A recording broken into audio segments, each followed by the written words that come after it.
10 sekundžių leisite. Taip, pradedam. Už 10 sekundžių pradedam. We're starting in 10 seconds.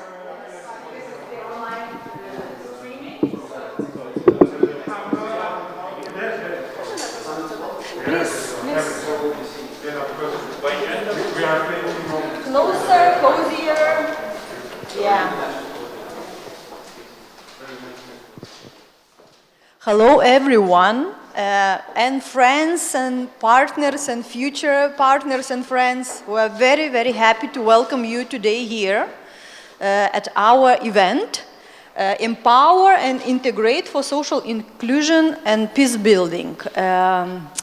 I'm very happy that this event is taking place in relations to our 3Cs Initiative Business Forum. This is a very important topic.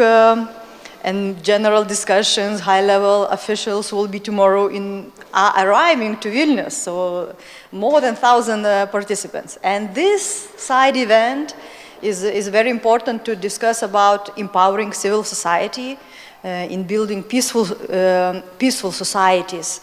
And I was so touched by Alina, who was just came a couple hours ago from Ukraine. She was on a bus for 2 nights and 2 days. Yeah, she said that when you are crossing the border, you feeling the peace. So yeah, it's very touching. And thank you for taking your time to come here to be with us and to discuss how we can help each other, help you there, and how we can help Ukrainian refugees who are coming here, that they feel like at home. Most of the time they say that they feel here very welcomed. Yes, and that they can. So our role and mission is to build certain conditions for them that they can be empowered and have a fully fledged life. And so this is some context about this event. So we have guests from Georgia, from Poland, almost a delegation from Poland, some guests from 3Cs Initiative, from Greece. So welcome. Please, feel yourself comfortable, relaxed, and I am sure after this event we will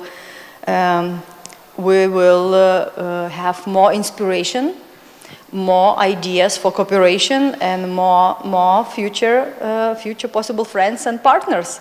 So I would like to pass a word to Ambassador Mr. Varvuolis, who is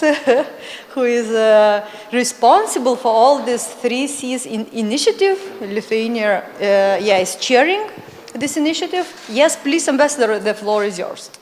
Thank you very much. Thank you, Victoria, and welcome to Vilnius. Welcome to the 3Cs Initiative ecosystem. Because this side event is one of the more than 20 side events that are taking place in the margins of the 3Cs Summit and Business Forum. So we are very glad that the Social Business Association of Lithuania joined us for this endeavor. The 3Cs initiative, it's, I don't know to what extent you are familiar with this framework, but it's politically inspired, but very much economically or even commercially driven platform that is focusing on infrastructure development in the region along the north-south axis of the Central and Eastern Europe, starting in Estonia and ending in Thessaloniki in Greece. And we are very happy that in the last summit in Bucharest, Greece has become the latest member of this platform. So you see, it's very much infrastructure based. It's quite hardcore, you know, business and economy endeavor. However, there has always been a civil society element in the 3Cs initiative. It all started in Riga 3 years ago when for the first time we had a social society forum which already looked into some societal issues because we realized very quickly, and the initiative already has been around for almost a decade, 8 years, but it's very quickly we realized that in order to develop this connectivity, regional connectivity, we have to have civil society on board. We have civil society to buy those ideas, to join us and help us to develop this connectivity, because connectivity also includes the aspects of human connectivity as well. It's not only roads and cables and pipelines. Again, 3 years ago with the Civil Society Forum, already some aspects such as how to empower talents, how to include women in science, engineering, technological matters, how to, for example, there was an interesting topic in Riga that was discussed, how to involve our diasporas of the 3Cs countries all over the world in helping us to promote this regional integration and connectivity. So there were many aspects on the table, but yes, with the Russian aggression on Ukraine, the things have changed dramatically, and some new aspects of civil society came to fore, and I believe this is one of the topics that is going to be tackled in this event as well, how to really help Ukrainian people that have left Ukraine, how to integrate them, how to enable them, how to make them part of this human connectivity here in the region, in a broader region, because Ukraine is very much part of the 3Cs initiative, as a matter of fact. Ukraine has become an associated participant of the 3Cs initiative also in the last summit in Bucharest. And it's a very strong, I believe, status. It's not an observer, it's a associated participant.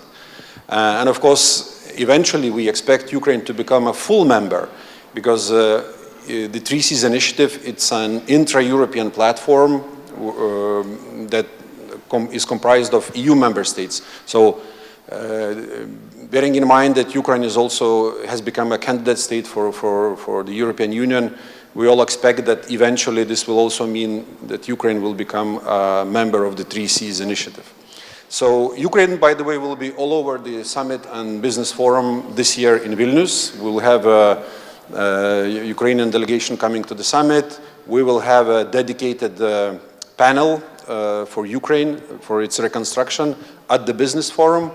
There will be some other event with the European Bank of Reconstruction on how to also help our business to work in Ukraine, and what are the tools, how to support their activities in Ukraine, in the reconstruction of Ukraine. So we'll just try to be as helpful as possible also in this framework. And therefore, once again, thank you very much for joining us for this 3Cs journey with this particular event, with very meaningful event. Good luck with your activities. We'll be also participating a little bit.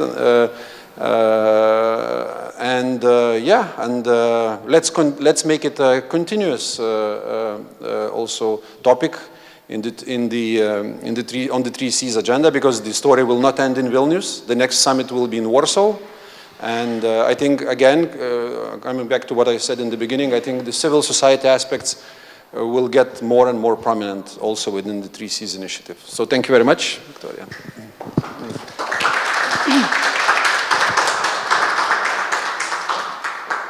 Thank you, Ambassador. So this is not a one-time event. We will have more meetings already this year, and in July, the beginning of July, delegation of active organizations will go to Brussels. So I will meet again people from DSIS. Gianluca Pastore is the president of DSIS Network, so we will go and have really great big international event there, and I'm sure there will be a lot of members from 3Cs initiative.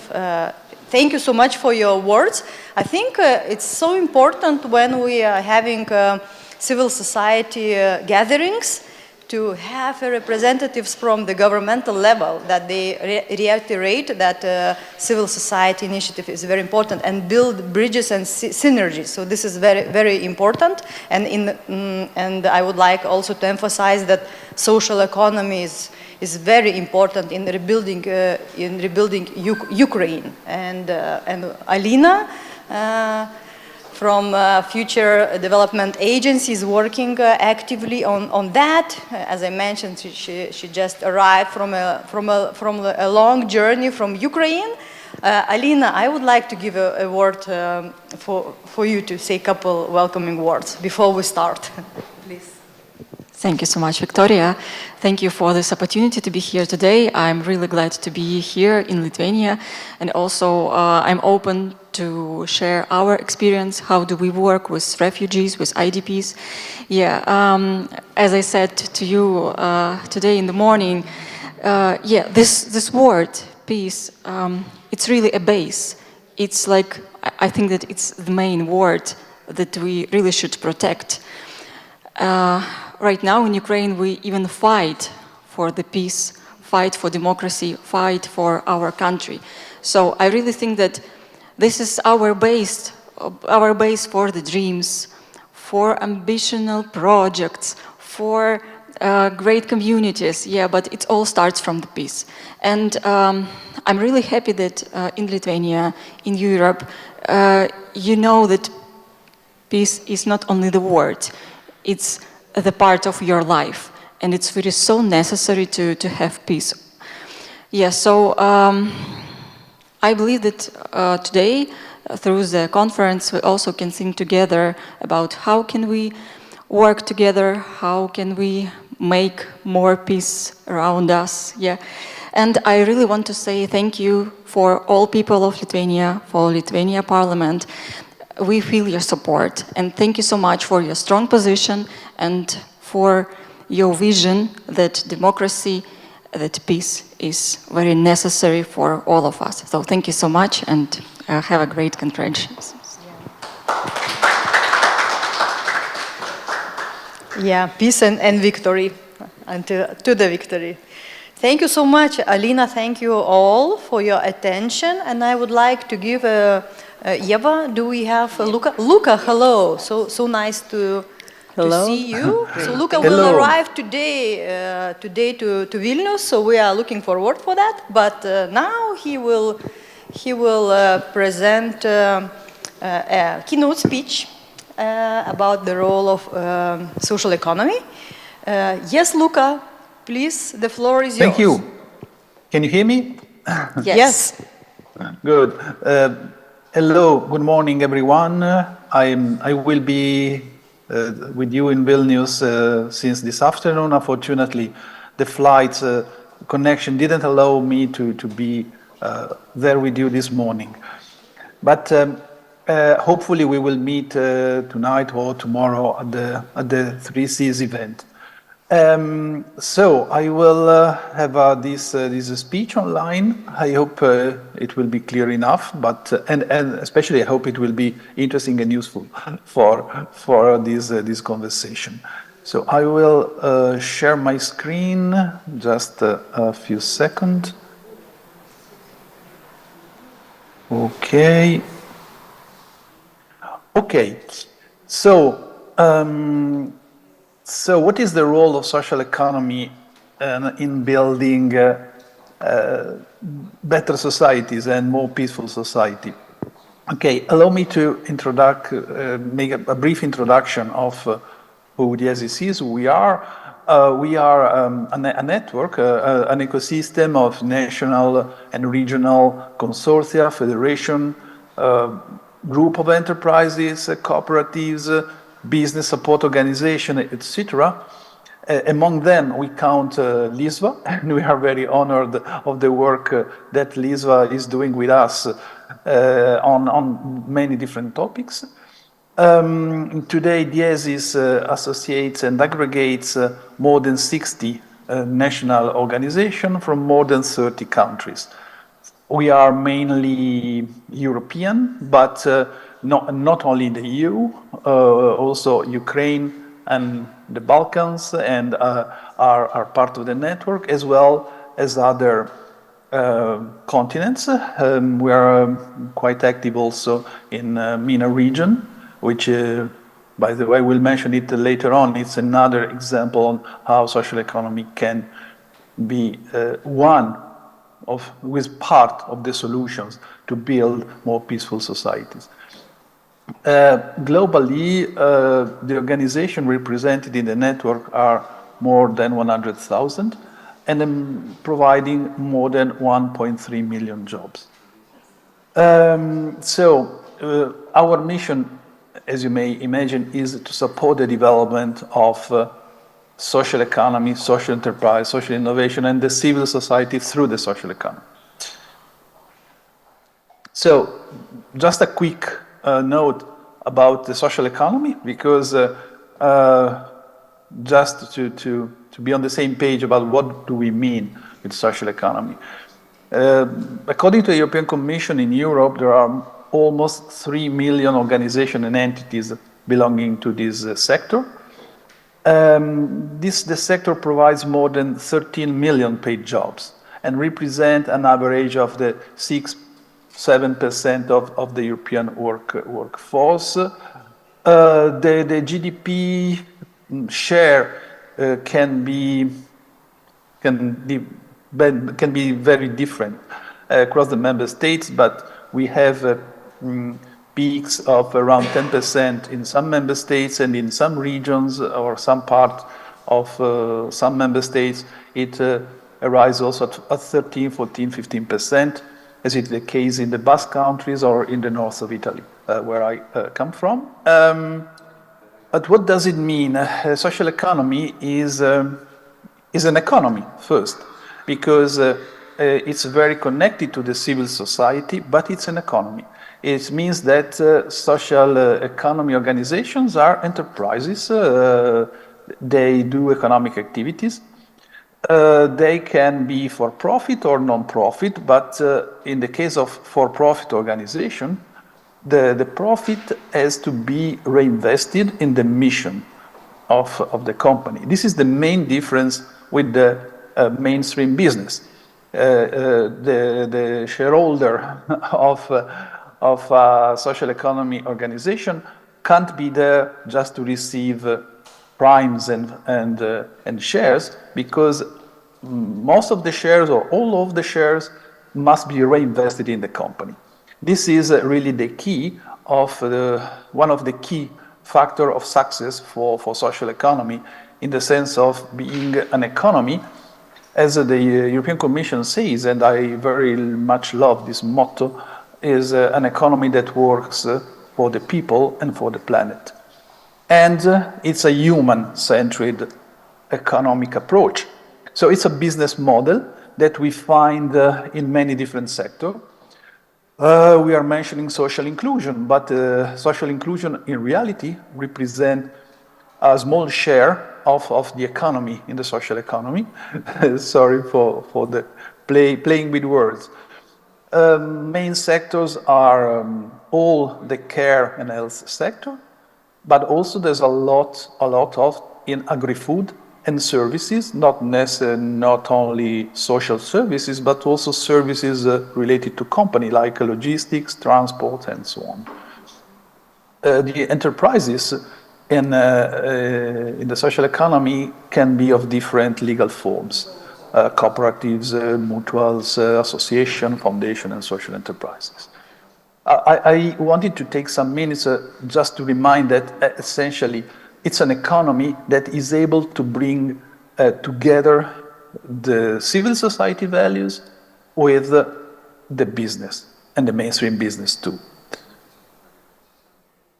So just allow me another slides to put on the table some important policy milestones, because the panorama of the social economy exists since more than 1 century. Some cooperatives in the south of Europe were founded 150 years ago, more than 100 years ago. But there has been an acceleration in the last decade, especially thanks to the European Commission. I guess everybody has heard of the Social Economy Action Plan. And this is a very important action plan that the Commission is really delivering and implementing with many different initiatives on the green and digital transition.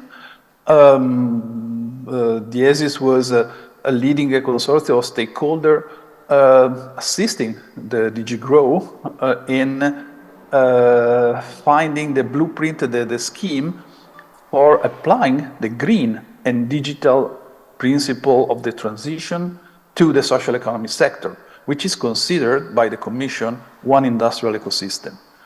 And then there's a lot of work on the skills, and recently, very important, since we are here with policymakers as well, the EU Council recommendations to member states, which provides very clear recommendations and indications to support the social economy in all the member states. Then other initiatives about cross-border associations, which may be, I guess, useful to explore, especially in a region like the Baltic states, to create transnational cross-border groups. And then there is a very strong input and consideration of the social economy as a business model to revitalize internal area or regenerate rural areas. Then at the global level, because there are not only the European initiatives, especially last year in the 2023, there was kind of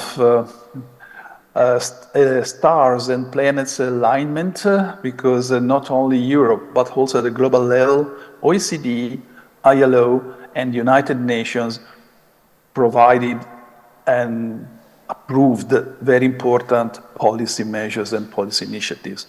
I'm just mentioning the United Nations General Assembly resolution supporting social and solidarity economy, and is a declaration signed by almost 50 countries all over the world, and there is a huge input from many countries, not only in Europe, I mean at the global level, also in America and in Africa, to highlight this sector.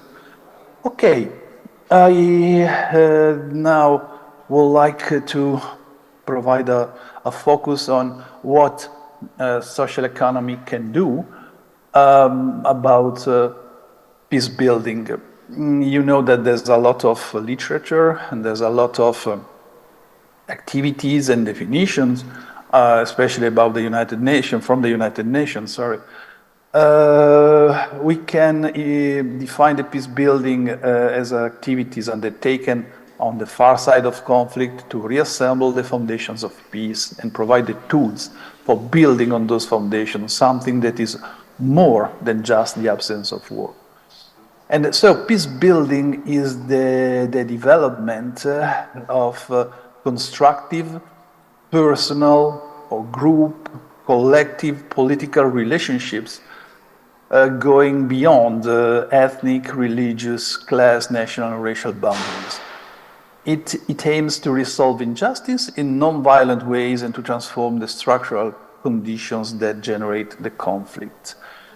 So, if this is the peace building, we know that the social economy, in our view, is one of the possible solutions that you have on the table. It's not the solution, but of course, but it can contribute.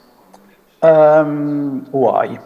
Since it's community-based, people-based, human-based economic model, it is rooted, deeply rooted in the value of a community or a population. So this is proven, and we can observe how this business model can really create an alternative socio-economic model going toward social justice. Why? Social economy enterprises are not there, as I was mentioning, for profit only. Hopefully, they have profit because they are companies, but the profit is continually reinvested into the mission in the activities and employing people. And all the activities of the social economy organizations have a social impact and positive mission. Positive for the community, good for the people. And this way of working together with a collective approach and mindset is already in itself an alternative to a classic profit mainstream business model. It is not by chance that many corporations are trying since nowadays to very recently to bridge more and more with the social economy business model and going beyond the pure corporate social responsibility. In the last edition of the Davos Forum, we find very interesting figures published by the World Economic Forum. So really the cradle of and the sanctuary of the mainstream sectors. And they are all focusing on social enterprise and social entrepreneurship, providing amazing numbers about the impact that this business model also in the mainstream sector is able to reach. So this is an already existing business model. Is not just an idea. That's what I wanted to underline. Then what we needed to underline as well is that this business model is oriented towards long-term solutions for a systemic change. What do I mean by that? I mean, a social economy is a slow animal. And why is it slow? Is slow because to work needs people and needs a human commitment also in terms of values. So it is not possible to create social economy top-down. Social economy can be generated only like plants. You need to seed, to plant the seed and to water it, to take care. So the human commitment takes some time to grow and to be there. And so the growth can be slow, but many studies has demonstrated that is a more resilient business model. It's less prone to the globalization because the workers and the stakeholders of the social economy organizations belong and are rooted in a community or in a territory. And they want to develop something which is a business based on values. And this takes time and they are there for many years. So it's a different way of doing the business. It's more resilient, and it's very interesting that some financial groups of investors, huge European groups, have invented this definition of low profit. What do I mean for that? Just to show that also investors have understood that this orientation towards long-term solution and values has a very important economic relevance. This low profit in bracket approach means that banks, I'm talking about banks, huge multinational banks, they found out that the SMEs, the classic SMEs market was much less rentable and interesting for them. There was much more risk And then in the social economy sector. Why? Because social economy organizations are there for a long time, are not there, as I said, for a quick profit, and so they represent a much better client also for banks. So they were, banks, I mean, they were very keen on accepting loans with a lower rate, so low profit, because there were much less risk than in the SMEs sectors. And why I'm telling you that? Because social economy enterprises are enterprises, but they don't work for an immediate profit, and they work for building bridges among the different parts of the society. They need to build these bridges within the community and the territories and among communities. That is exactly the case that we are observing in the Peace 22 project. We are here in this framework as well, and in many other different initiatives that we don't have the time to go through today, but we can observe for sure, at least also in our network, in the Western Balkans, in Jordan, in Lebanon, in Syria, and in many parts of the world, where the social organizations, the social enterprises are a way to doing business together, and sometimes also putting together people that until a couple of years before they were enemies. Okay, I think I need to speed up maybe. Locally driven indicators. It's another factor of success for the social enterprise and the social economy because, as I said, they are deeply rooted in their community. And so all the indicators that can be measured for the social impact of the social enterprise demonstrate that the impact at the local level, which is one of the key factors for the peace building, are very strong. Last but not least, democratic participation, civil society participation in the economic activities is also one of the aspects that show how a social enterprise rooted in a community, working in many different sectors, social inclusion, providing employment to refugees, but also providing social services or value chains in the agri-food sectors or community energy production, etc. It's another so much powerful tool to create and build a better and more peaceful society. I will stop here and leave the floor to you who have the pleasure and the luck to be there in person, and I hope to meet you later in the evening or tomorrow at the 3Cs Business Forum. Thank you very much. Perfect, Luca. Thank you.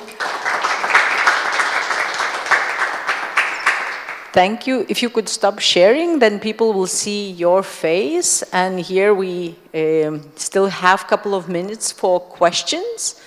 If anyone want to ask a question, jeigu kažkas norėtumėt klausimą užduoti, if anyone would like to ask a question, then we have to use microphones. There is one close to the wall over there, so that our speaker could hear you. Anyone? Question, comment? Yes, sure, Alina, you just... Yes, definitely you need to use a microphone. You can move the stand, not a problem. Yeah, perfect. Okay. Yeah. Thank you so much for the presentation. It was really very inspiring, yeah. And you know, my name is Alina. I'm from Ukraine. And while you were talking about peace building and the role of social economy, I thought about like, oh my gosh, it's about our social entrepreneurs. Exactly. Because it seems that like now in Ukraine, social entrepreneurs, they have one more additional problem. Like they have social mission, but plus one. plus one or two or even three social missions. Yeah. And I was wondering, maybe you know some examples from other countries which you like to share, like best practices of social enterprises in peace building that you saw. It would be interesting to see your point. Thanks. Yeah, I can just mention them in the sense that I haven't prepared a presentation on that because it was not, let's say, in the list. But yes, I would like to mention, for instance, Lebanon. We all know the situation in Lebanon, and in Lebanon, during the years, social enterprises have grown spontaneously. So with different, very different missions. So, for instance, there is a very big one now named Arc-en-Ciel, and they are delivering social services, very classic social services, support for elderly people, for people with disabilities, or childcare activities and so on. Sometimes they also go to very almost medical treatment. Why they started doing that? Because like in other parts of Europe and the world, the healthcare sector is not able to provide this. And you know that in Lebanon there are different religions, different ethnic groups, and there is a permanent war or quasi-war situation. So this is one example of a social enterprises, but then others were born in different sectors. For instance, with food production, local food production, organic, green. Somebody is in Lebanon. This is also happening a lot in Jordan, engaging in green activities like greening the agri-food sector, or even sustainable and responsible tourism. What is the power of these initiatives? Alina, I can send to you, to Petro, and and share in another moment the examples. But what was important that is these are very civil society and community-rooted initiative. Then that was the first step, but then they moved to a second phase, and now they are in a third phase. In the second phase, the different social enterprises, as you mentioned, they have 1, 2, 3, 4 various missions, social missions, but also needed to deal with the economics and financial sustainability, created an association, a platform, like ISVA, like Social Economy Ukraine, like other platforms that are everywhere in the world, because they need, all the social enterprises, social economy in the world need to have a common platform, a common sharing of advocacy, but also visibility of the sector. So this was powerful on two levels. On the local level, because it created a joint economic activities among different ethnic and not only ethnic, religious groups. Then there was a systemic growth because the various individual social enterprises federated together in the Lebanese social enterprise associations. They are part of the ESIS network, by the way, and we worked with them through the years in the MENA region, also with accompanying them in fundraising, but more because there's already a lot of funding targeting social enterprises all over the world. But the most important was to have a good policy and legal framework in the MENA region. And this is the second, third phase where they are creating economic joint group to develop community-based enterprises. I need to go very quickly on this because I see that time is running, but I don't know if I have answered your question, but this is the first example that come to my mind. Then there will be other in other countries, Albania and Kosovo, for instance. But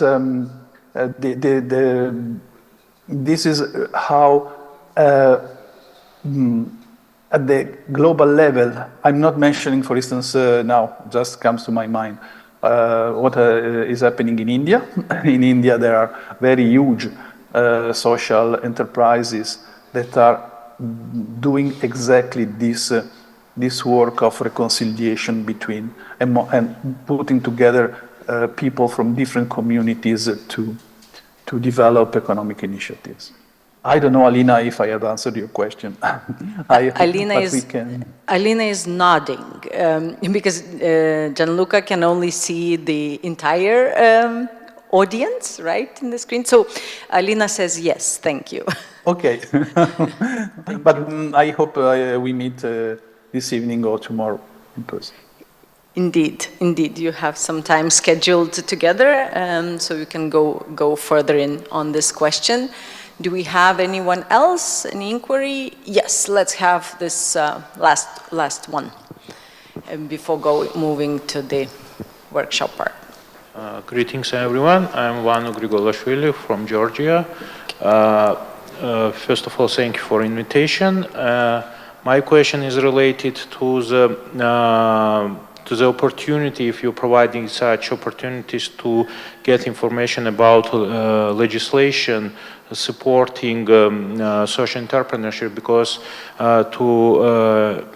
speak about, when we are speaking about Georgia, the platform which is trying to promote social entrepreneurship usually meeting some kind of questions from policymakers, like how the taxation, for example, should work in case of entrepreneurship, and how to avoid some inappropriate application of such legislation if it will be introduced.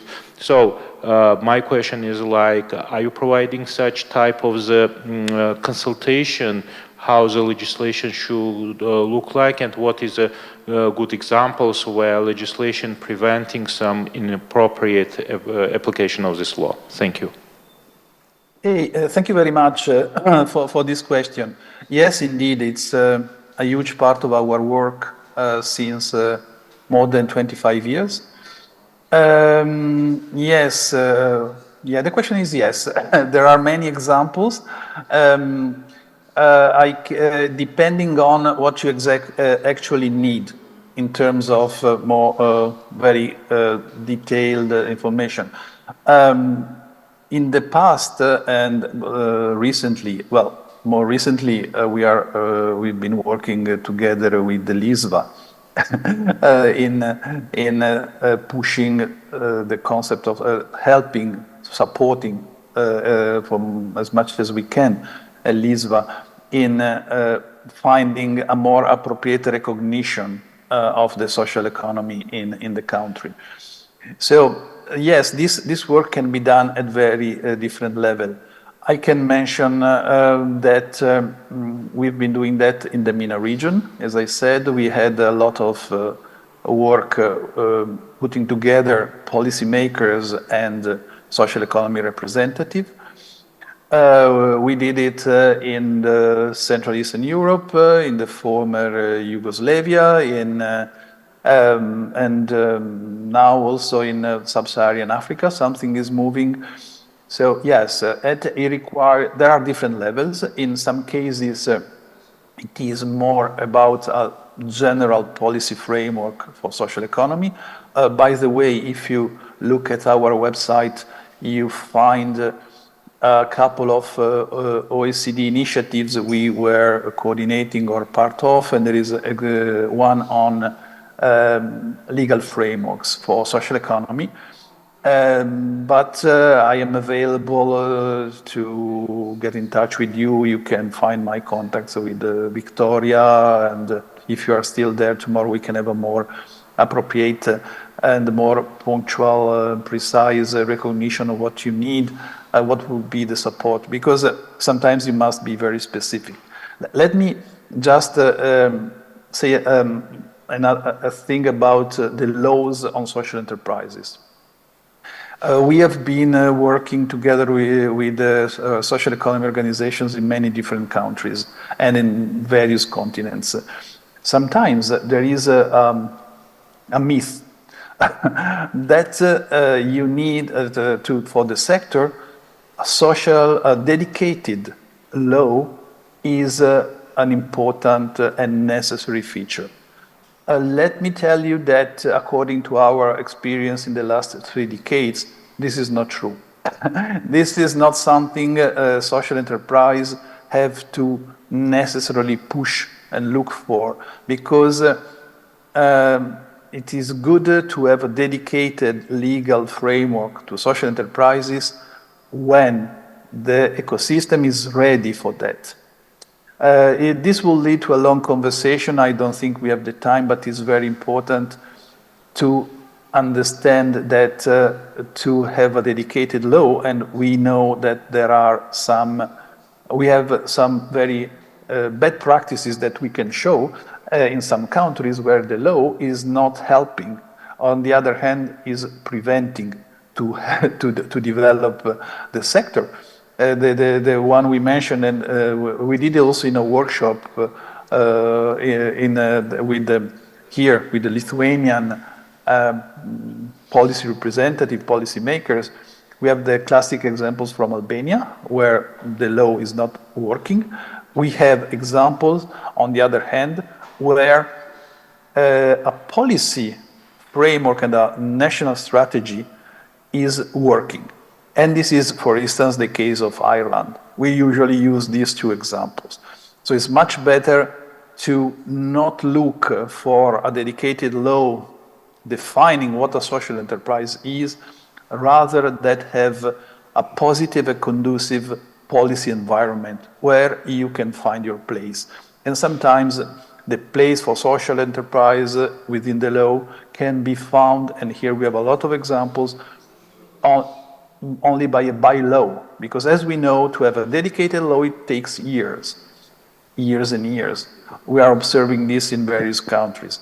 The most important fact is to have a policy recognition, and in this, the global and European policy milestones that I was mentioning before are very important as a tool for you. But then we are open and able and available, sorry, I wanted to say available to support every initiative. And in IESIS we do like that, either with the competencies, if are enough, of the senior or expert in IESIS, and plus, I will say, the help of others in the network who have already faced that problem, or they need or have already found a solution. This is why we define IESIS as an ecosystem for ecosystem, where we do our best to put together social economy support organizations from different countries, because during the time they may encounter the same issues and have the same questions, and very likely they can find answers from people from other countries who have already faced that situation. But like I said, don't worry to get in touch with us through Victoria, and if you are there this evening or tomorrow, we can meet in person. Thank you very much for your question. Perfect, thank you. Even if you shout, he cannot hear you unless you use a microphone. But Vigo says thank you. Okay. Absolutely, yeah. Again, you have some time scheduled today. Technical remark, if you want to ask a question. Yeah. That's perfect. Thank you very much, Gianluca. See you in the evening. Great. Thank you to the audience for their patience. We will now move on to the workshop stage. And I am saying that loud into the microphone because our camera people need to put up information for the YouTube viewers. Tai Richardai, dėkui, jau galim dėti užsklandą. So now I will step onto the stage. We will start our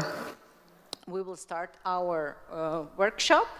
Let me just check if this thing is working. Of course not working, so why not?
nuotoliu tas Richardas mus čia stebi, tai aš pasakysiu tada, kad 13:10. Richardai?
Sveiki, sveiki.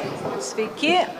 Okay, hello, hi. We are starting because the microphones have started. So whatever you guys are speaking here in the room, hello. It can be heard online as well. So we will now start with the last portion, with the last section of today's event. And that would be our panel discussion.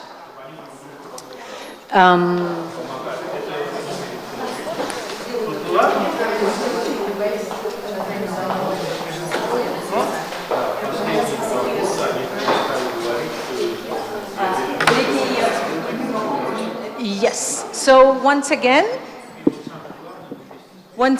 a reminder, this microphone will be here and it will be in this position so that the camera can also catch a person who is asking a question. So I will ask you guys to also move up in front so this discussion can be actually a panel discussion, not just a couple of people, even though illustrious speaking, but if you would sit closer, that would mean that we are all discussing rather than listening. We did that with the keynote speech already. So the reason I'm blabbering on is for the camera person and for the streaming service to actually catch everything and start transmitting. And now we have a plenary discussion and closing remarks by Emanuel Zingeris, Parliament member of the Republic of Lithuania and President of Parliamentary Forum for Democracy. We will hear online from Petro will join us with some comments. I will put him up over there. Petro Darmaris, CEO of Social Economy Ukraine. Next, we have, not in order of appearance, Eugenia Kovalyova, Lithuanian CEO of Ukraine Hub.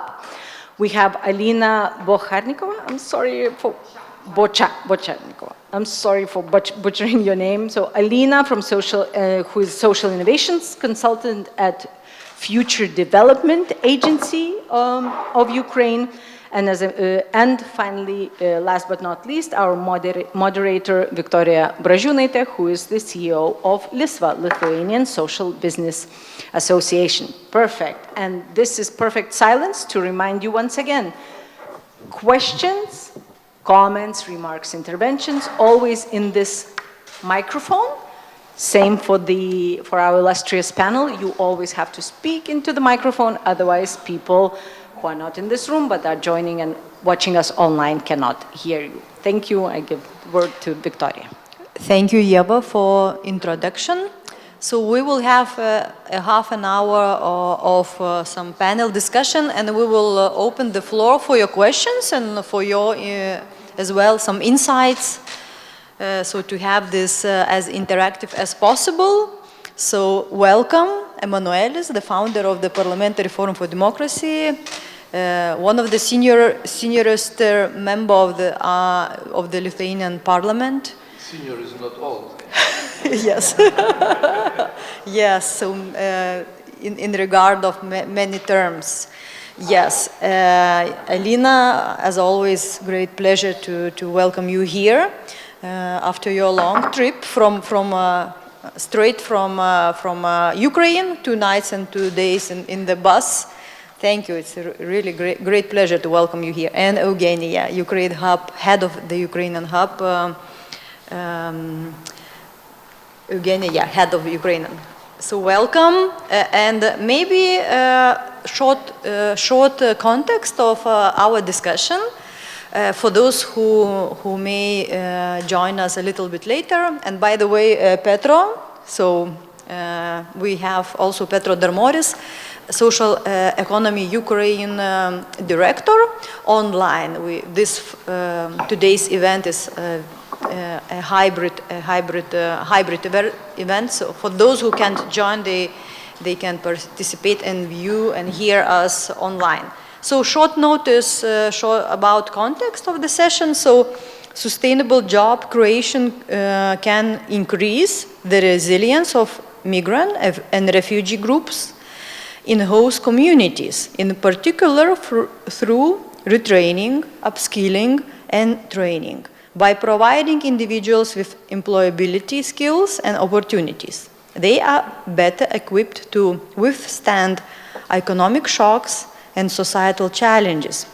This, in turn, contributes to the peace-building process by creating more resilient communities in our countries, in accepting countries, that are able to adapt to changing circumstances and are better prepared for environmental and digital skills, digital change. And I would like to start this discussion from Alina. Alina, how is the Future Development Agency you are presenting here today using social innovation to address the challenges faced by refugees, and what are implications for community resilience and peace building?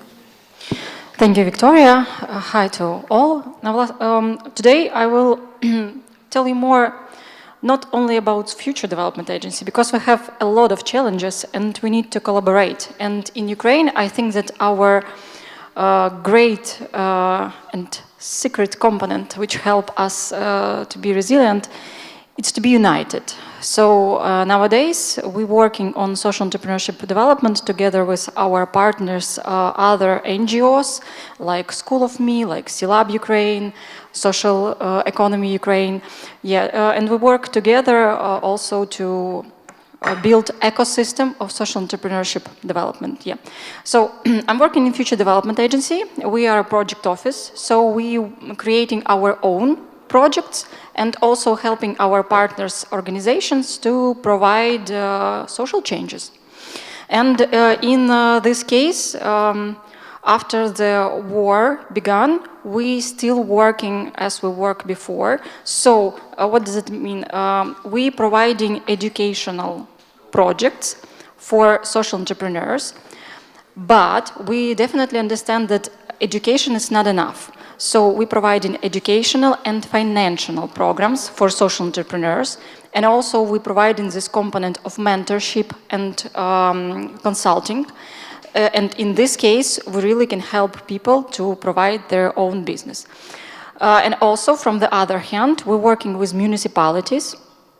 And I have expertise to create local programs on social entrepreneurship development, like in Vilnius. Maybe you have some, I don't know, because you also have municipality, budget, so you can provide some activities to support social entrepreneurship development. So we're still working on this field and also working on the national level with the legislation, but in Ukraine we don't have a separate law on social entrepreneurship. In this case. I wanted to tell you about the situation which we live right now. So just imagine that in one moment in your country you have a lot of vulnerable groups and their number really increasing. So in Ukraine we have about 5 million IDPs inside the country. So this is people who lost their houses, lost their jobs, lost their cities, and they was used to start a new life in the new communities. But not only IDPs, also we have a lot of other vulnerable groups. We have about 2 million soldiers and their families. Unfortunately, we have a lot of people who got injured because of the war, and they become people with disabilities. Even now, we have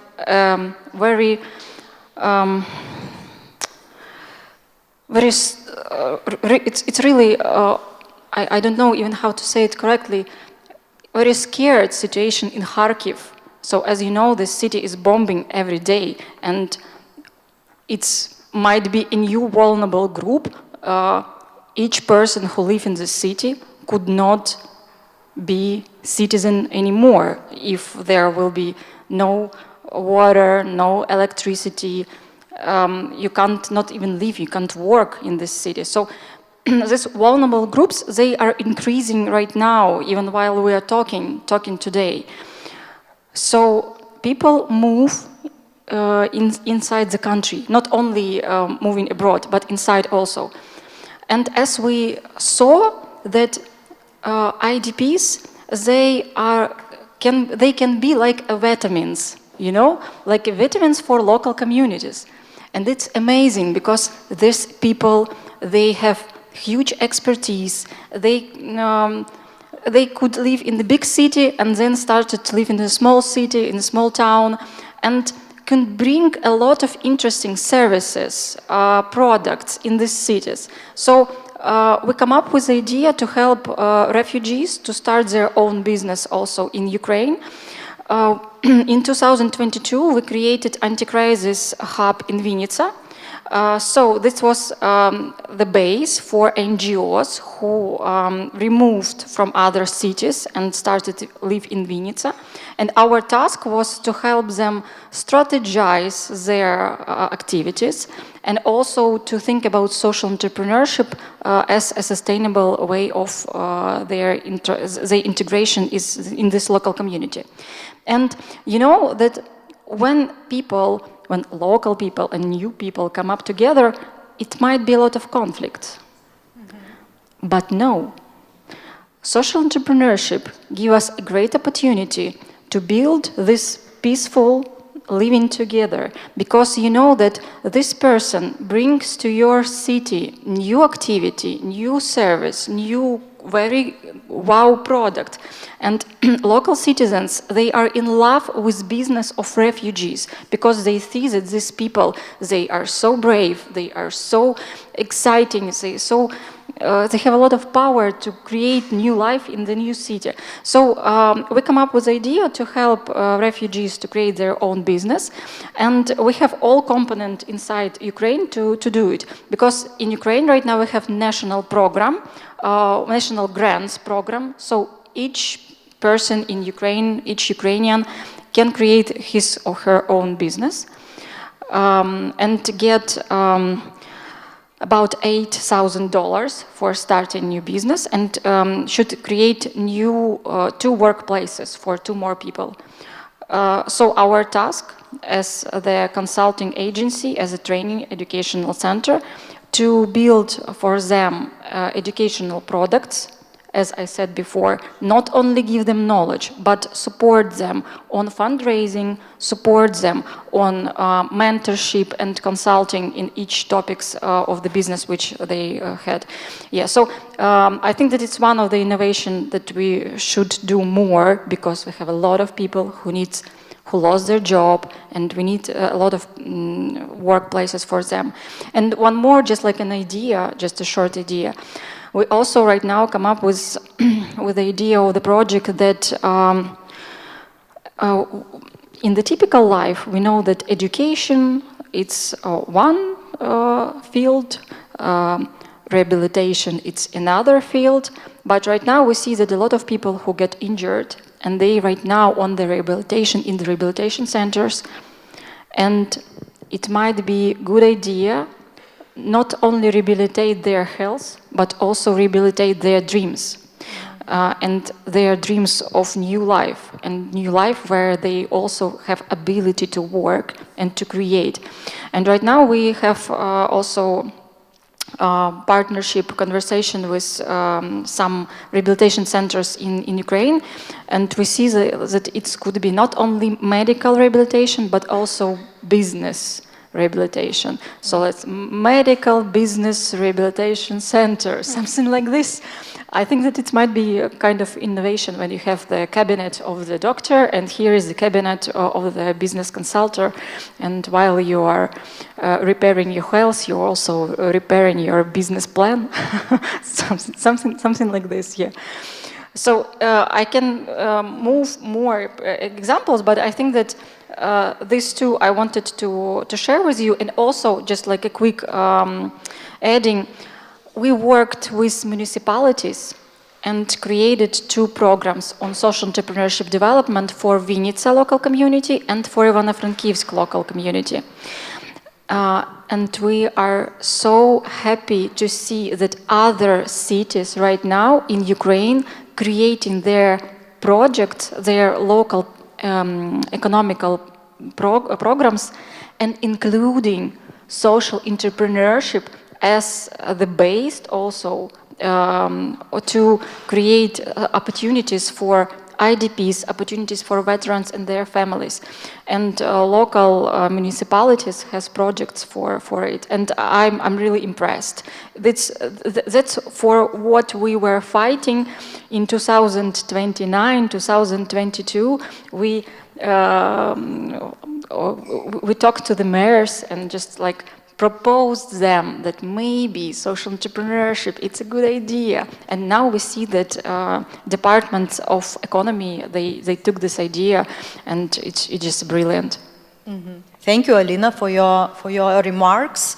And it's, yeah, very important, our cooperation with you and with Petro, because it's very important when people are fleeing, when Ukrainian refugees are coming here, so they are welcomed, they can be accepted by such organizations, support organizations like our association, like Ukraine Hub. There are other organizations which are helping Ukrainian refugees to feel welcomed here, to orientate themselves in the, if they want to remove the business from Ukraine, how to take care things with tax inspection and all those things. And it's not easy to discuss about these things, because parallelly we have brutal war is going on, and we have people who are trying to fight, to live, to survive, and to thrive. They really are Ukrainians are very passionate, very strong entrepreneurs, and we are learning a lot from them. So, so coming back from Ukraine to Lithuania, so Eugenia, I would like to ask, your organization is doing a lot in helping Ukrainian refugees to feel here welcomed and empowered. And could you please just share with us what are innovative solutions, or just sometimes simple solutions? Sometimes simple solutions can make a big impact. Or projects implemented through your organization, you created Hub, contribute most to social inclusion and peace building, especially in terms of working with refugees here in Lithuania. Yeah, thank you, Victoria, for introduction. So, maybe a couple of disclaimers before I start. I really dislike the word helping, because it's kind of patronizing, and I prefer, this cooperative, collaborative, empowering, like you said. I think it's very important to have a very horizontal relationship. And we also talk a lot about the terms that we use when we talk about Ukrainians here in Lithuania. So, and there's, I think words are really important. So refugee, I think in Lithuanian context, has gained some negative connotation due to different reasons. And also, when I talk to my community, which are more than 300 people at Ukraine Hub right now, they don't feel themselves like refugees. And they also don't feel themselves as a diaspora. They are temporarily displaced, and they still feel, many of them still feel this way. However, we know that different studies already show that, let's say, around 50% of Ukrainians will stay in Lithuania. And it varies a lot across different studies. Sometimes it's 40%, sometimes it's 65%. I think it also changes a lot with the situation on the front lines in Ukraine. one day somebody has packed their bags, another week something happens in Ukraine and that person decides to stay. So I prefer to talk about Ukrainian community, not labeling them as refugees or anything. And then what we do at UCreate Hub, and I think it's also very important to position us and to say that UCreate Hub is a project initiative started by Open Lithuania Foundation. And Open Lithuania Foundation is an organization that has been working for 30 years for strengthening of civil society and appreciation of democracy in Lithuania. So that transmits into the work of UCreate Hub. So we are not a humanitarian organization. We don't even have this, integrational aspect as a primary goal of the projects that we do. And I also have to make a disclaimer that we are not social entrepreneurship oriented, strongly, this is what we do. But we want to empower, provide skills, knowledge, network, access to those things for the Ukrainian community, active community, so that they can become stronger, more competent, eventually to build the future of Ukraine. So we primarily work with, let's say, civil society actors, those who identify themselves, I'm a civil society actor, but a lot of people have a wish to do something, to create a social impact, but they don't really know how to. So we try to merge this how to and help people move from ideas to specific projects. And you asked about specific innovative solutions, and I have one that has proven really a great tool. And it's called participatory grant making. So what it means in essence, that we have, let's say, some money, a wallet of some money, but then we put some conditions how this money should be distributed, and it's 2,000–3,000 euros per person. But we, as UCreate Hub or Open Lithuania Foundation, we are not the decision maker which project gets the money. There's the formal application process, there's a bit of training involved, how to get from idea to project. But then, and we did it twice, then 30–40 Ukrainians gather together, they each of them pitch their project in 3 minutes, and the rest of the community votes on different criteria. And we always ask the Ukrainian community, what do you think is the most important right now? How relevant do you think this project is? And I can tell you that, for example, mental health is something that's really important. So a lot of projects that deal in one way or another with mental health, they win the grants. There's a lot of projects that are oriented towards narratives, identity, preserving identity. And then we as a as a donor, we might have different ideas what we would like to see, but we become humble and we give the power to the community to decide. And it also serves as an amazing tool for community building. It also is a way to talk about democratic processes because it's about voting, it's transparent. Of course, there's always questions and some issues. People get disappointed. But the level of disappointment compared to when you make a grant, some experts decided on something, and compared to 30 people presenting to each other and seeing each other projects, the power of that is quite incredible. So I'm a true believer in this particular method, that participatory grant making, as a great tool. It's very empowering, it gives the agency. And the second, I have more different examples. I think one of the strengths that we relied on is trying to work where there are gaps, where nobody else is working. And whenever we see that there are different projects working towards the same idea, we try to gather them together. So as you know, we have an entrepreneurship program for women, and we saw that there are 6 other organizations working in Lithuania on the same topic. So we gathered together and we decided to coordinate between ourselves so that we don't do 5 Lithuanian language courses for 30, 50 women that are there that are interested in entrepreneurship, but we try to kind of see how can we complement each other.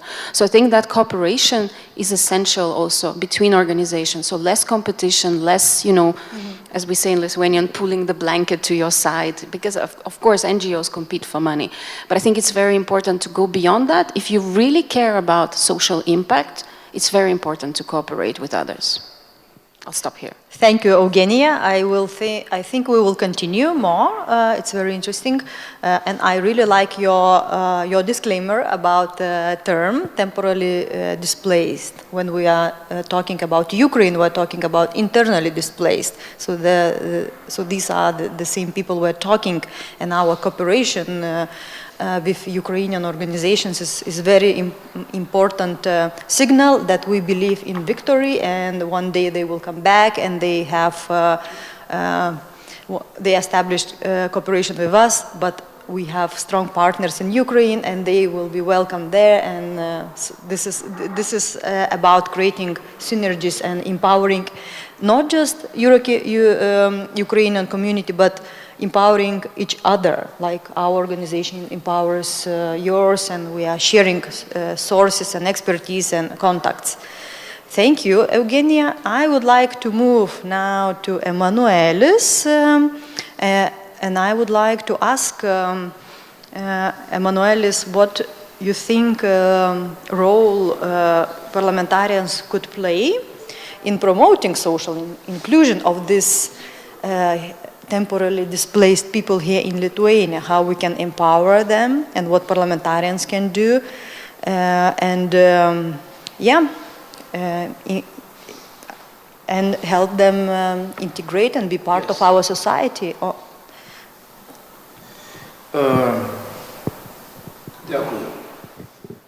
So I would like to say that actually I'm related to war, not to peace. Means to the slogan means to the victory, and opposing the peace plans of Slovakian candidate who was going with the plan of peace. Even the Holy Father just mentioned peace. Means in this case means surrender. And from our side, you know, just we are behind the map. I've never have an idea that we have such imperialistic center of Lithuanian parliament. So on all maps, Ukraine are inside of Grand Duchy of Lithuania, and Kiev is in center. My goodness. So in this case, through centuries. Coming back and reassembling this map, but in the case of Europe, and Poland is so small.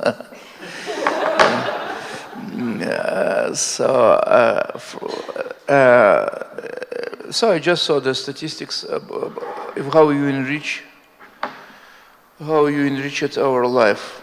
I'm sorry, I'm from the beginning, I'm on front line. My brother's son is now serving on the front line of Ukraine against aggressor. So in this case, 85,168. We have new proud inhabitants.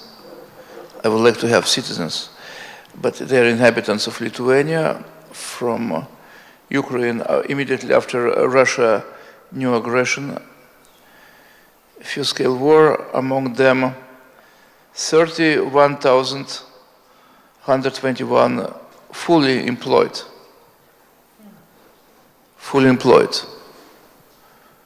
So 85,031 and 65,000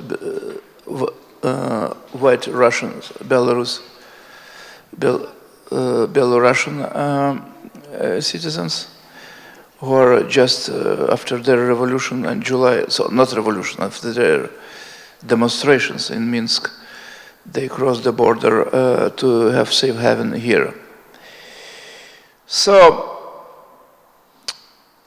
we had just had this discussion in Parliament to make Russians and Belarusians equal, and we refuse it. For the reason of this map, we refuse to agree that Belarusians are the same like Russians in Lithuania, new immigrants, and of course it belongs to Ukraine. Ukrainians are separated from our law perspective, absolutely separated from general traffic of immigration. By the all favorable government decrees, law decrees, creating for you papers, immigration papers, and creating for you possibilities to be employed. And now Victoria, what Victoria is doing, first of all, she's trying to do, before the war, the social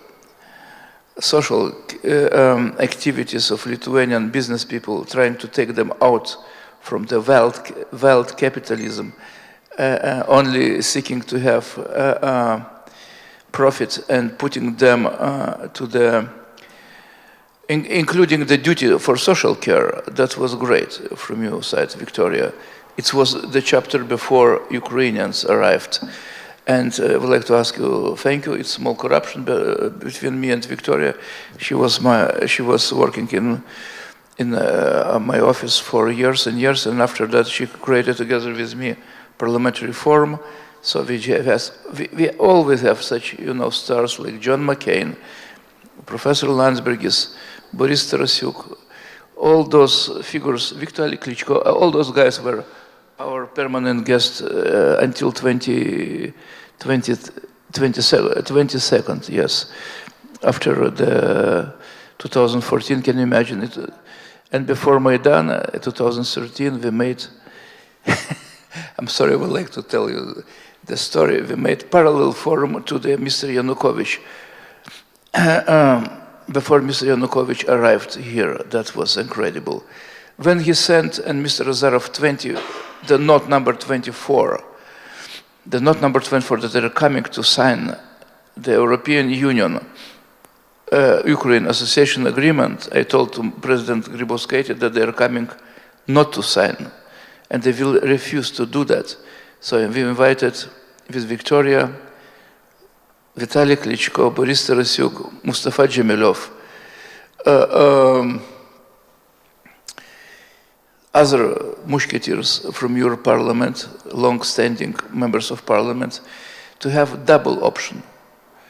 If Mr. Yanukovych will say no to Europe, well, Lithuania choose Ukraine, Moldova, Georgia for association agreement during our chairmanship of European Union, 6 months, not energy, not transport, not anything else, but Ukraine.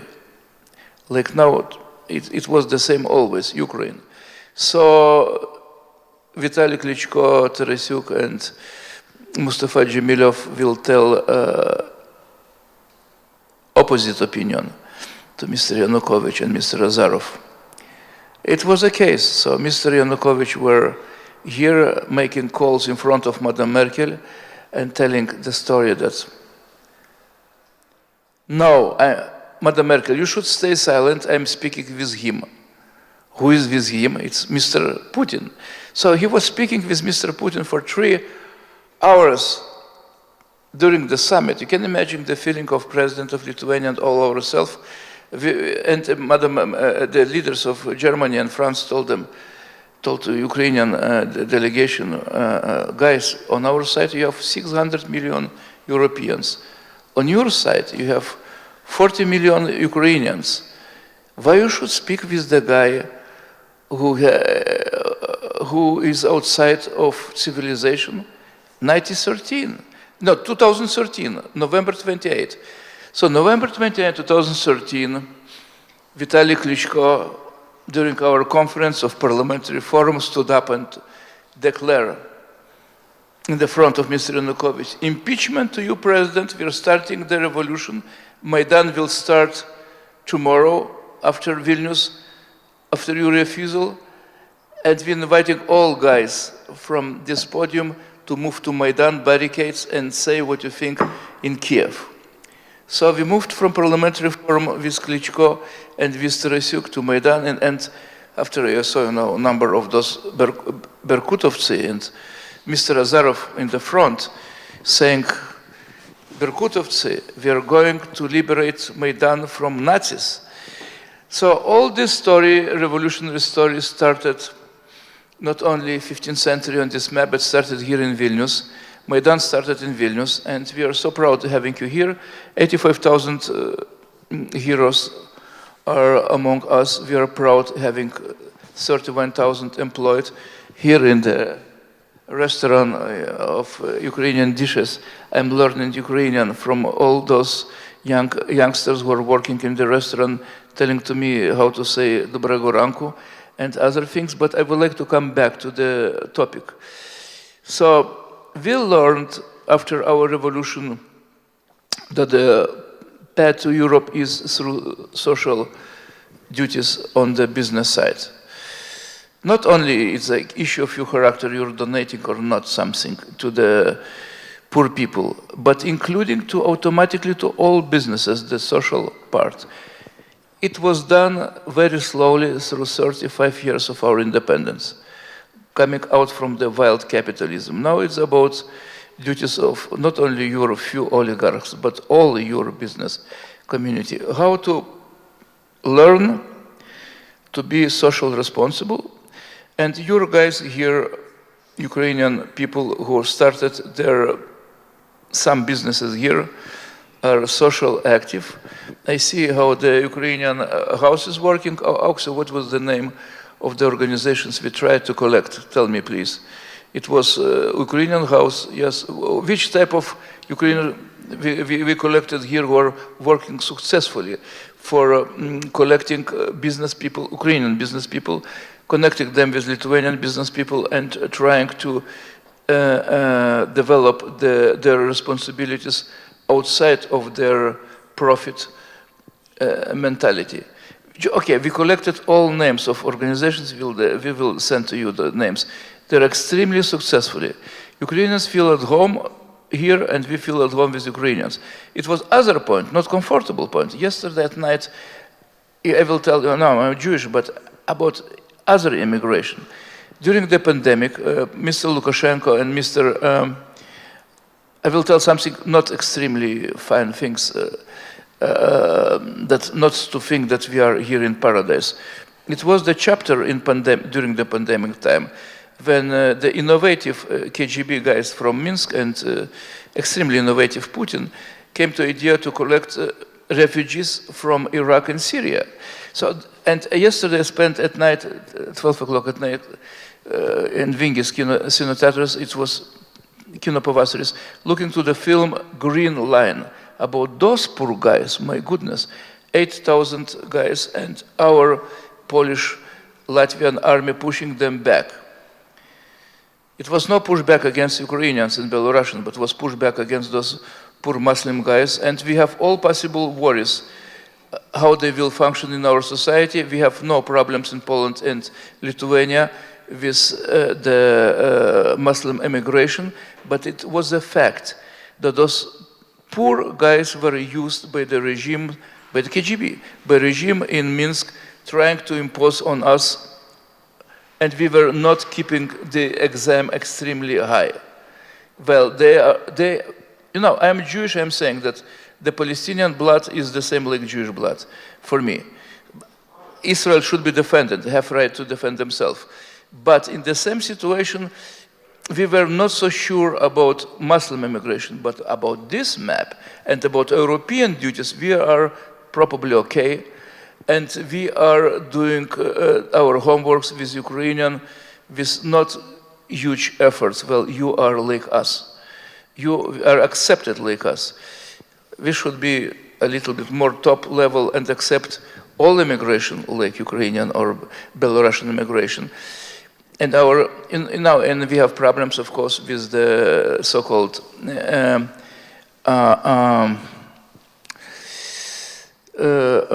the possible war mechanisms in Russia, and they have in every pocket 10 schemes how to attack our societies during elections. You see the outcomes in Slovakia. The candidate for peace have won the election. Peace. you know, against a candidate of so-called war. So against Mr. Korczak, Mr. Pellegrini, who is the same like Mr. Orban. So they're using all wrong slogan, all fake slogan to pacify our society before they will be taken by Russian interests. We recognize the slogan and we are together with you not to build a peace. I'm sorry, Victoria. What is the name of this?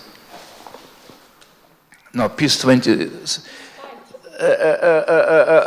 Peace fighting. We are organizing our societies to be resilient against all possible propaganda trying to take from us the resilience and the preparedness to be battle ready. We are not peace-seeking society, we are a battle-ready society against the enemies of democracy and freedom. And we will try at the same time to have such a luxury, being almost on the battlefield with you. You know that our budget is the biggest in Europe, giving for Ukraine support for your battlefield. But we will be battle-ready with our European social duties.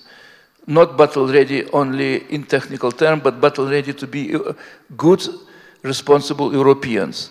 So we would like to invite you to be good, responsible Europeans. You're candidate members. Ukraine is a candidate member, and you will be soon, in some years, but you will be soon, after we will start a negotiation, the real member of European Union. So in this case, going underway, making our homeworks, you're greatly invited to be at home in European Union, in the NATO country, Lithuania, and we are ready to be with you on the battlefield, to win the war, and at the same time to be Europeans winning the war. Thank you.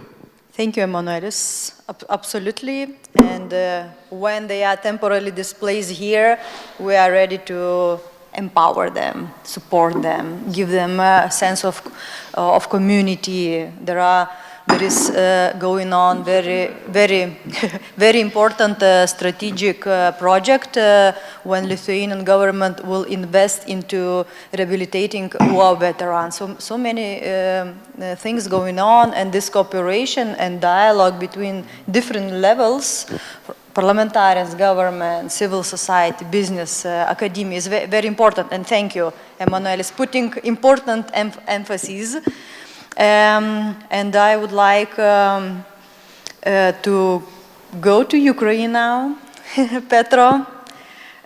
We have 7 minutes, maybe we can extend for 5 minutes. Very interesting discussion because we want to hear maybe some of your questions.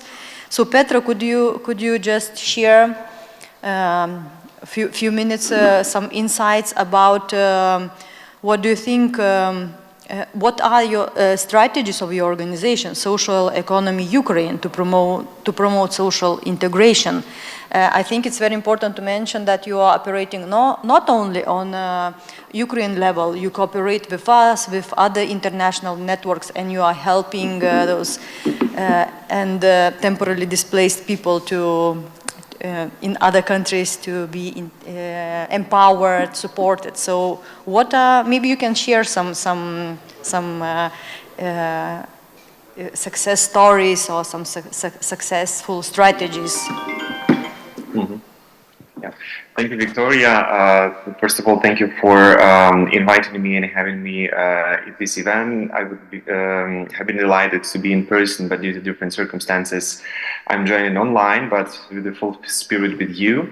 Thank you for cooperation with LISVA, which is strategic partner to our organization, and thank you to all the panelists for your previous intervention, and thank you for the previous speaker for providing some broader perspective of Ukraine's European perspective, and thank you to especially to the Lithuania for being with us in all dimensions of fighting.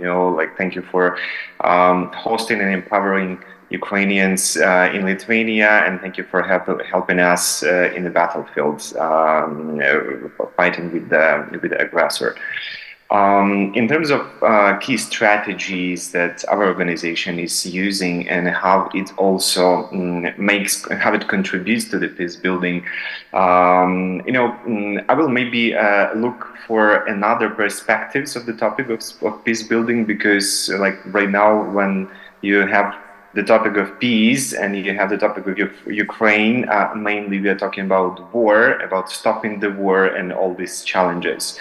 But peace building also happens in the very, very local level, on the level of community, of level of concrete city or village or concrete street. And actually here there are a lot of perspectives where social economy, social entrepreneurship especially, can make an effective intervention. So I will start from what is our organization doing with relation to the Ukrainian, to the displaced Ukrainians and the peace building. First of all, we were inspired by the research we have conducted also within the Peace 22 project, when we identified best practices, especially in Lithuania and in other different countries, on how different organizations use instruments of social entrepreneurship, social economy, in order to build peace and to enhance social economy inclusion of migrants.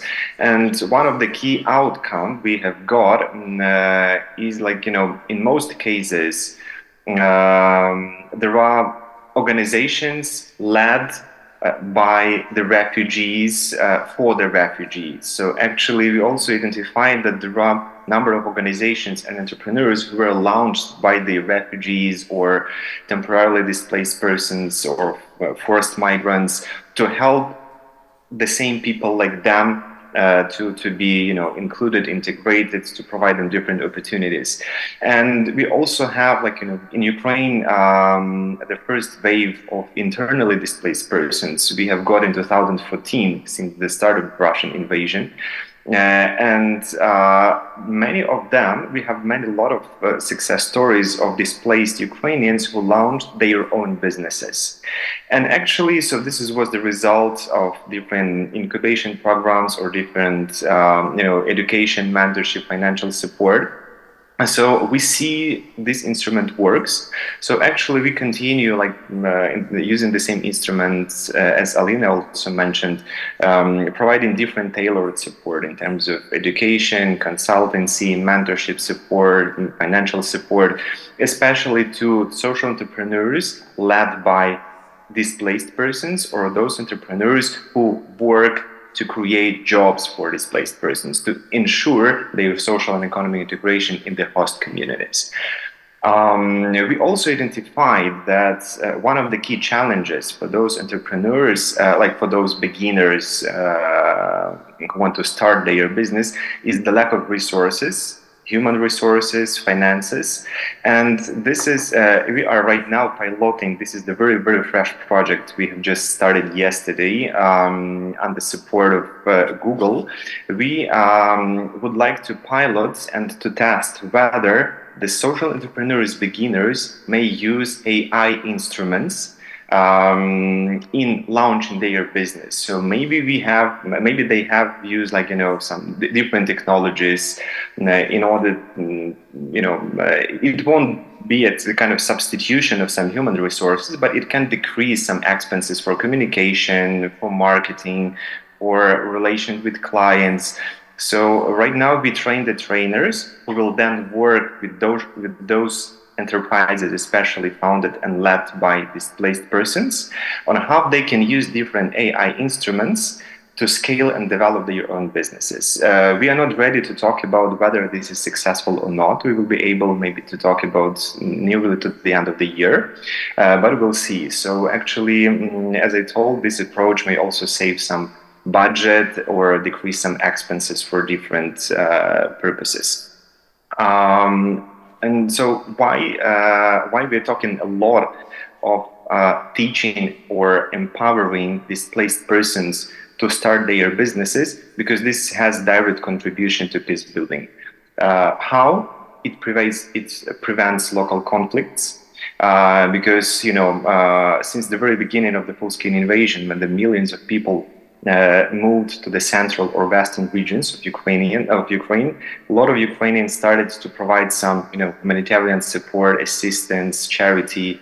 But, due to the couple of months, or now we have already 2 years, the local people may become some, not really happy because they get salaries, they pay taxes, and they have to, provide some support for 2 or more years for displaced persons. So actually, when we ensure the displaced people will have all the means to, to be employed, either to start their own businesses, we convinced that this directly contributes to social cohesion.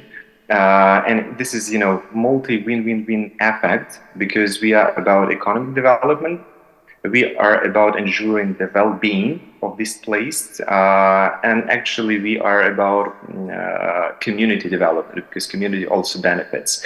And actually all the people feel comfortable, so this is a really promising way how to address the issues of inclusion of displaced people in host communities. And actually this is exactly the same model that can work internationally, as you, Victoria, already mentioned.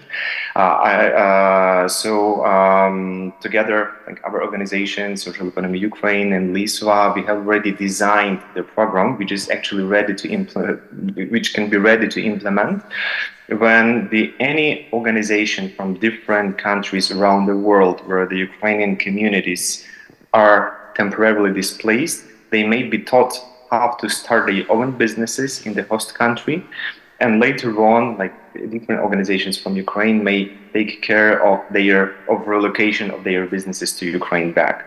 So actually, using the instruments of social entrepreneurship can also be a means of social and economic integration of displaced persons abroad, and actually this also contributes to the issues of peace building everywhere. Thank you, Petro, and thank you for mentioning this tool we are creating, and it will be available for organizations which are working with temporarily or internally displaced people. Yes, and so our time is over, but I would not like to cut it as that. Maybe we have some last question, first and last question. We really would like to give this opportunity to you before I give a word to our distinguished guests for some final remarks before we close this session.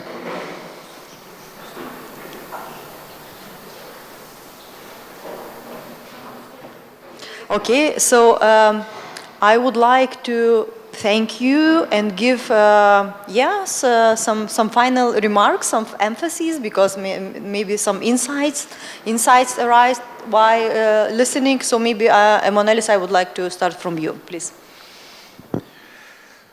I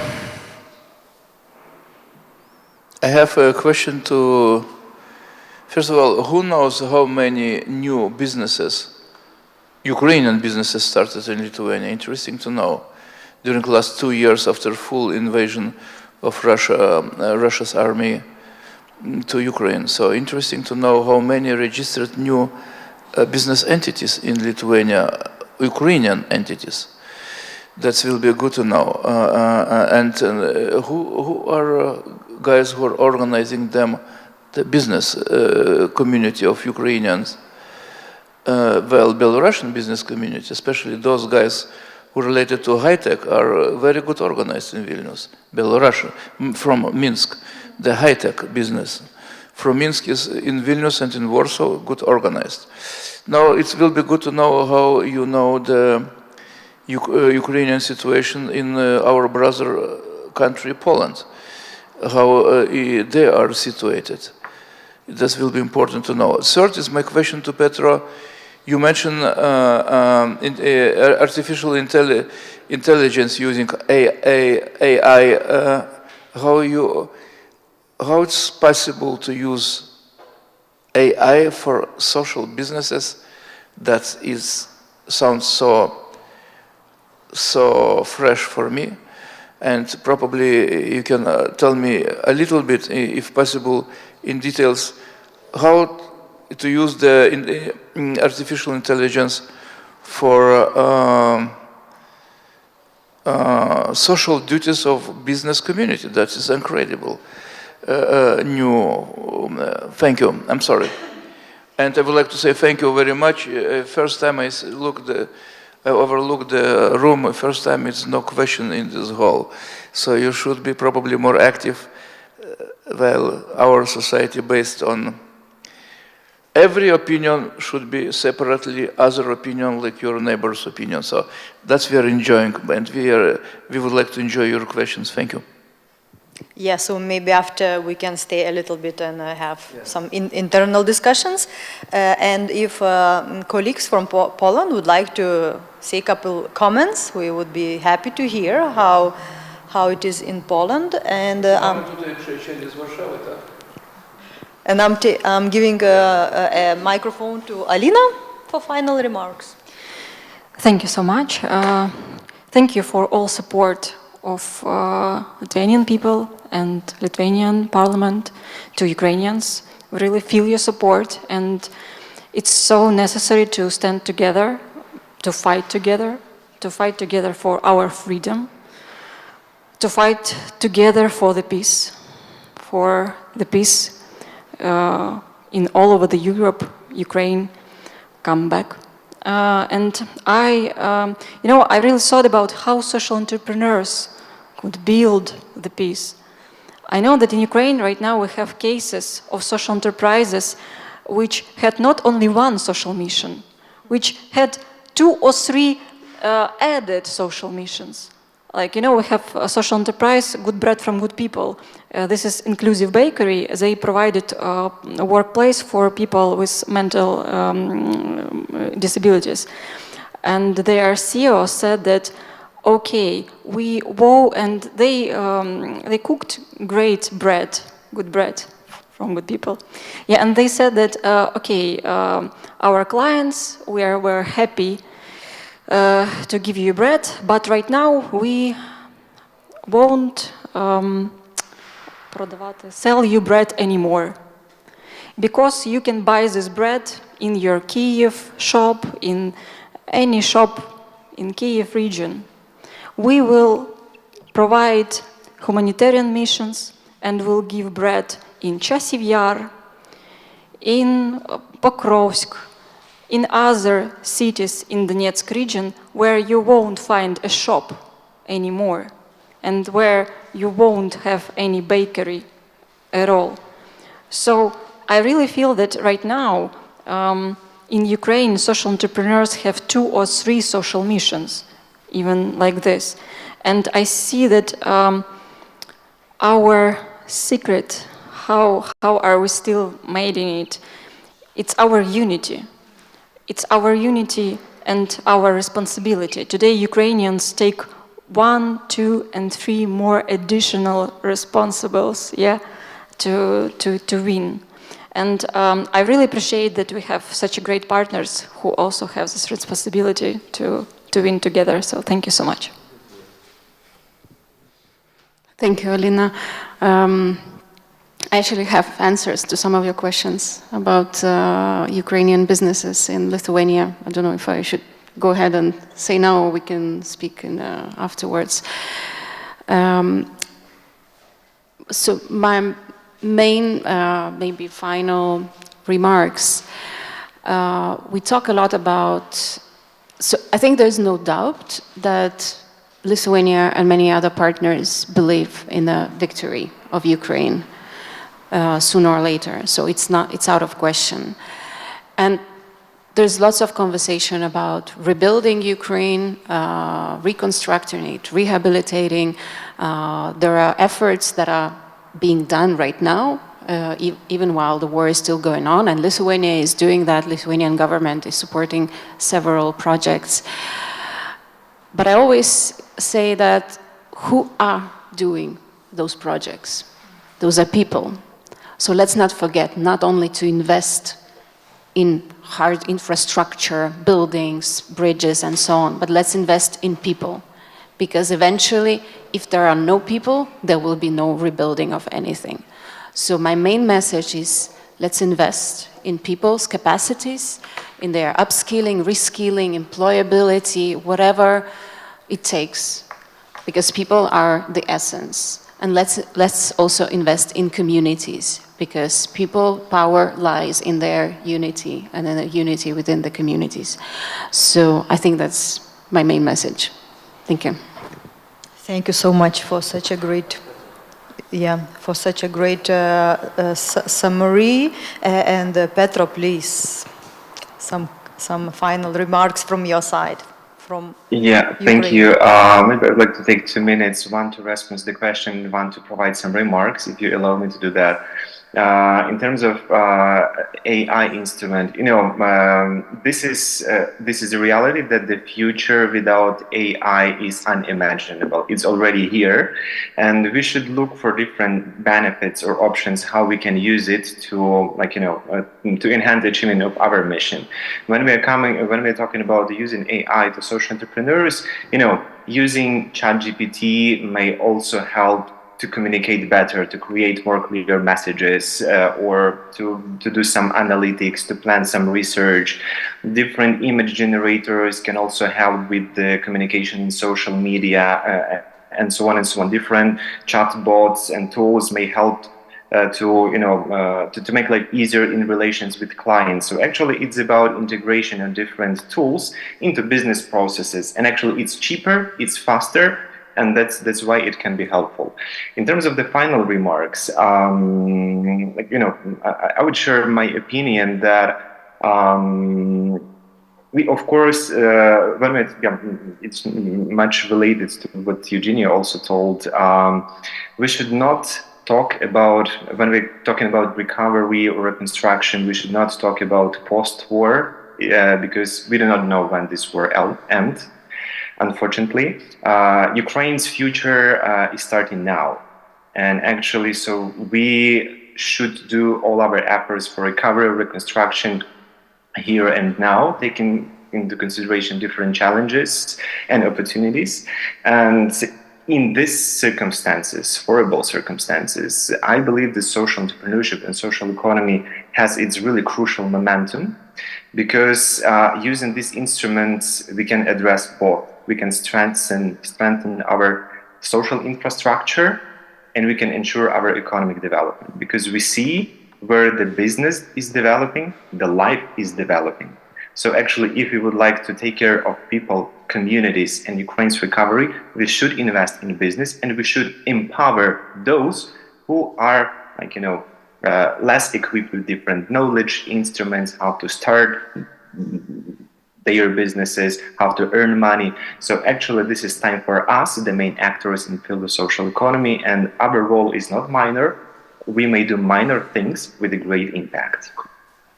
Thank you so much. So I think we all agree that the people are the power. So I don't want to start again. I would like to stop here, because you really very beautifully summarized. Emanuelis raised really important questions we should look into and maybe develop certain ideas, especially with high technologies. So I think this is something to think ahead and plan together. This is not the final event. We will work and grow and foster each other. And I would like to finish with this. The main idea, what I was hearing here over and over is, so I would like to say that let's embrace the power of people. The real power is in people's will to live, fight, win, thrive. So please be at home in Lithuania, please. Yes. And so I would like to close our event, our session. I would like to thank the European Union Commission's program Erasmus+. This pilot project is financed by the European Commission Erasmus+ program, and we will continue including more elements and fostering this topic. And I would like to invite you still have a little network. Family.